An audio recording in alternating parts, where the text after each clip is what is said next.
Well, the Uttar Pradesh police has launched a massive manhunt for gangster Vikas Dubey, who has been absconding since 2 days after unleashing violence at 8 of the cops who lost their lives in Kanpur during the encounter. In a big development in Uttar Pradesh police probe, now a close aide of Vikas Dubey, Dayashankar Agnihotri, has been arrested by the cops, and the bounty on gangster Vikas Dubey has been increased from 50,000 rupees to 1 lakh. Lucknow police also has written to LDA to seal Vikas Dubey's residence in Krishnanagar locality of the state capital.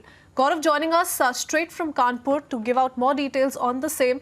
Gaurav, the bounty on Vikas Dubey has been increased. Also, first arrest in the case, close aide of the gangster who has now been arrested.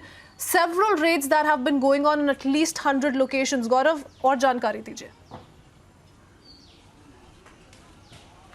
देखिए, आपको बताएं, जिस तरह से police लगातार विकास दुबे और उसका जो पूरा गैंग है उसको अरेस्ट करने के लिए लगातार दबिश मार रही. तकरीबन 100 टीमें हैं जो पूरे उत्तर प्रदेश में सक्रिय कर दी गई इसको अरेस्ट करने के. आपको बता दें, कल देर रात विकास दुबे पर जो 50,000 का इनाम था उसको भी डबल करके 1 लाख कर दिया गया. और जो इसके पूरे गैंग के साथी हैं तकरीबन 20 से 21 लोग, उन पर जो इनाम है उसको 25,000 कर दिया गया. उसके साथ आपको बता दें, ये एक इनके सक्रिय गैंग का जो मेंबर था, ये दयाशंकर अग्निहोत्री, इसको कल देर रात कल्याणपुर से जो शिवली रोड है उससे अरेस्ट किया. आपको बता दें, सूत्रों के हिसाब से पुलिस को जानकारी मिली थी कि ये इस रास्ते से ही गुजर रहा है, जिसके बाद पुलिस की इससे मुठभेड़ हुई. इसने पुलिस पर जवाबी फायरिंग करी और इसके पैर में गोली लगी, जिसके बाद से पुलिस ने इसको अरेस्ट किया. आपको बता दें, ये एक बहुत बड़ी सफलता उत्तर प्रदेश पुलिस के हाथ लगी, क्योंकि इसकी गिरफ्तारी के बाद से लगातार इससे पूछताछ चल रही है और इनके जो साथी हैं उनके बारे में पूछताछ लगातार जारी है कि किस तरह से ये वहां से घटना करने के बाद भागे हैं और इनको कहां छुपने के लिए जगह मिली, किसने इनको पनाह दी. सब चीजों के पहलू पर लगातार जो पुलिस है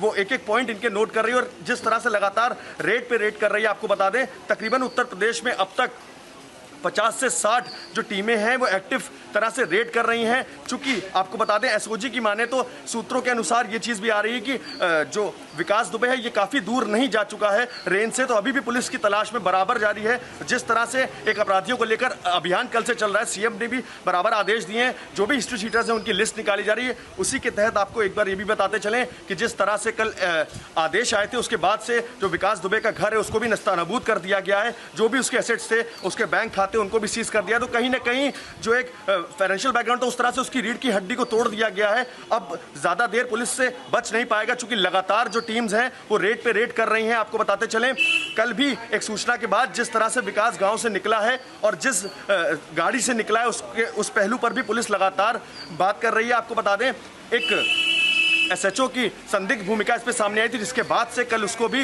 निलंबित कर दिया गया है. उसके बाद भी उससे लगातार पूछताछ जारी है कि किस तरह से वो कांटेक्ट में था. तो कहीं ना कहीं कई पहलू पर लगातार टीमें काम कर रही हैं और ज़्यादा समय नहीं लगेगा पुलिस को विकास दुबे तक पहुंचने में. जिस तरह से पुलिस अभी तक रेड कर रही है और उसके एक अहम जो साथी हैं, करीबी साथी हैं, उनको भी आज उसने अरेस्ट कर लिया है सुबह.